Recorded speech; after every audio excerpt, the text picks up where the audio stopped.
Morning, guys. Welcome to another Quarantine Quiet Time. And today I'm going to answer another question because it was just too good of a question. So I'm going to take another day off of our kind of study and just answer this question. But somebody wrote in and said, why would God allow the coronavirus to happen? Like, that's an incredible question. And it's so worth asking.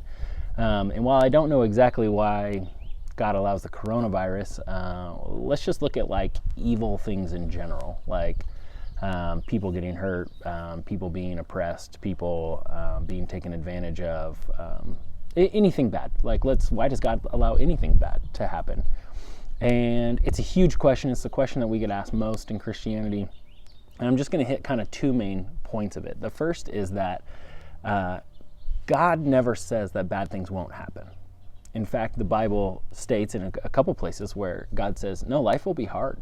Like, trouble will find you. So when we say, oh, well, bad things happen, so that means there must not be a good, all-powerful God, the Bible doesn't seem to argue against that. I mean, the Bible doesn't seem to say, oh, no, that's right. No, the Bible just says, no, this works. There's evil things, and God exists. Those two things can go hand in hand, which is hard for us to understand. So if the Bible doesn't say that this won't happen, then why do they happen? And let's break that part up into two different sections, and let's look at like a God view of it, and let's look at like a human view of it. And when we look at just like a human view of evil, we can explain a lot of evil just with humans. With this virus, somebody might say, well, the spread of the virus is because people won't do social distancing, or they won't do what's required of them. They don't wash their hands. They don't whatever. Like, you say X amount of people didn't have to get the virus, suffer, or even die if they would have just followed the rules. There is a human side. Just like an extreme example is murder. Like, why did that person die? Well, another person killed them. It's like, God didn't have anything to do with this. It's just a human aspect of it. Why did they die? Somebody killed them. It's just that easy. But then there is also this God side, and we do have evil things. And if we look at just the God side, we see that God allows for evil things for a few different reasons. One of them being he allows us to have free will. He allows someone to kill somebody else, which is painful and hard and confusing.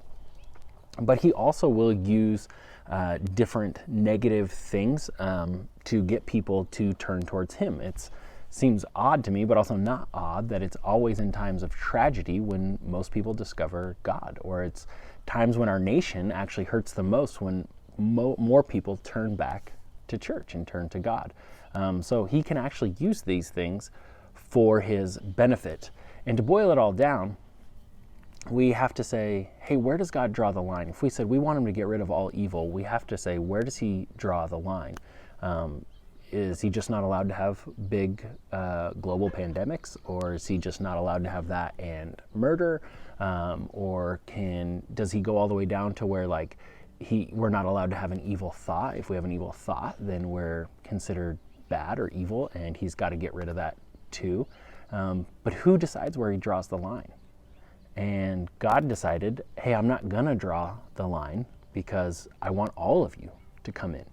And if I draw the line, I'm gonna miss out on a huge group of you, especially if he says, hey, you can't have any evil, because then any of us who've ever done anything considered evil, if we've ever lied, cheated, stole, hurt somebody, we don't make it.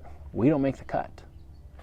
And so, to recap, God promises you that life will be hard, that trouble will find you.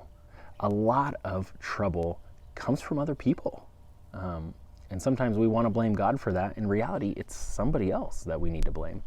And third, God can use this stuff for his glory, and he chooses to do that because he can't wipe everything out. He can't just say, oh, it's all gone, all evil is gone, because if he did that, he would have to get rid of you and me. So thank you guys for asking those good questions. That's a fantastic question in this time. Hope you're enjoying these videos. Thanks for tuning in. We'll see you tomorrow. Peace out.